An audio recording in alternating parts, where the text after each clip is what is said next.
In the previous lecture, we discussed why they fight. In this brief lecture, we'll discuss how they fight.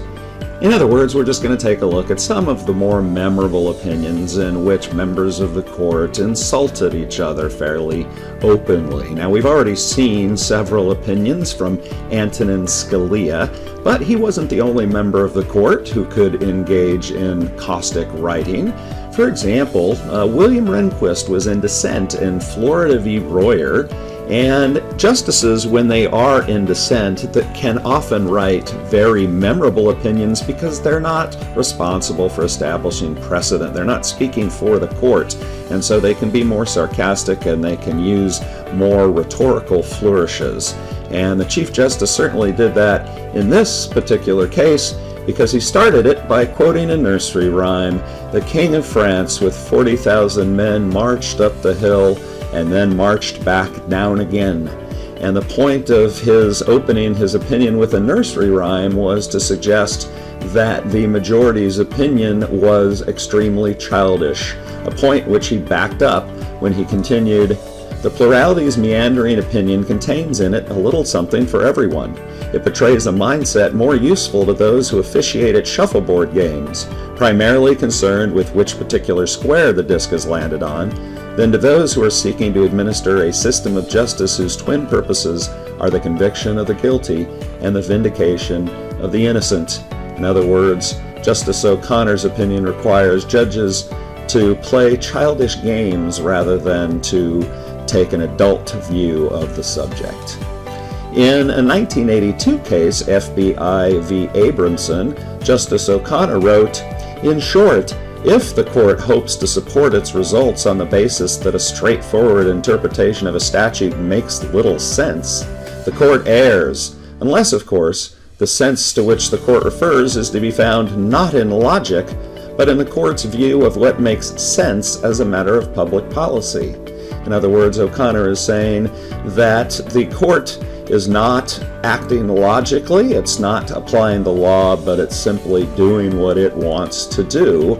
Well, this is sort of insulting, but this then provoked a response from Justice Byron White, who said, "We would agree with much of Justice O'Connor's dissenting opinion if we accepted its premise that the language of the statute is plain in the sense that it can reasonably be read only as the dissent would read it. But we do not agree. Given our view, much of Justice O'Connor's dissent is rhetorical and beside the point." This is a diss, essentially, saying, well, Justice O'Connor makes a fundamental mistake, and so therefore we're simply going to discount almost all of her opinion. This is maybe mild stuff, but this is fairly rough for Supreme Court justices. One of my favorites is an opinion written by Justice Rehnquist in Island Trees Board of Education v. Pico, in which he said, "I disagree with Justice Brennan's opinion because it is largely hypothetical in character, failing to take account of the facts, and because it's analytically unsound and inconsistent." When Justice Brennan finally does address the state of the record, he refers to snippets and excerpts of the relevant facts.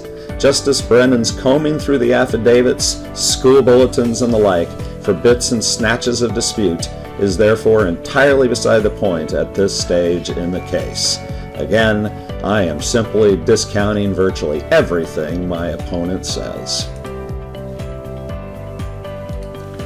One of my favorite opinions of all time didn't involve an argument or a dispute. It's just a lot of fun. It was written by Justice Harry Blackmun in the 1972 case of Flood v. Kuhn.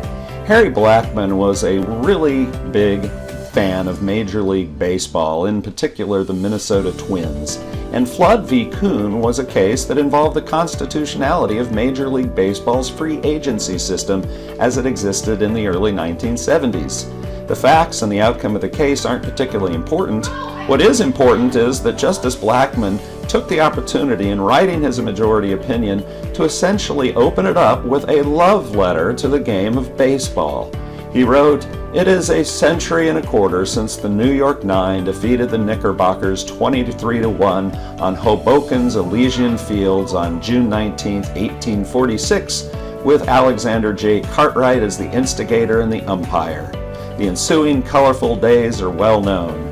The ardent follower and student of baseball knew of General Abner Doubleday, the formation of the National League in 1876, Chicago's supremacy in the first year's competition under the leadership of Al Spalding and with Cap Anderson at third base, the formation of the American Association and then of the Union Association in the 1880s, the introduction of Sunday baseball. And then he goes on and on and on, and he says at one point, then there are many names celebrated for one reason or another that have sparked the diamond in its environs and that have provided tinder for recaptured thrills, for reminiscence and comparisons, and for conversation and anticipation in season and off season. Ty Cobb, Babe Ruth, Tris Speaker, Walter Johnson, and as you can see, the list goes on and on and on. And in fact, he ironically concludes by saying, the list seems endless. Yes, it certainly does, Justice Blackmun, because you've made it endless. Now, what does any of this have to do with the law? The answer is absolutely nothing. But justices are human, and sometimes their humanity shines through.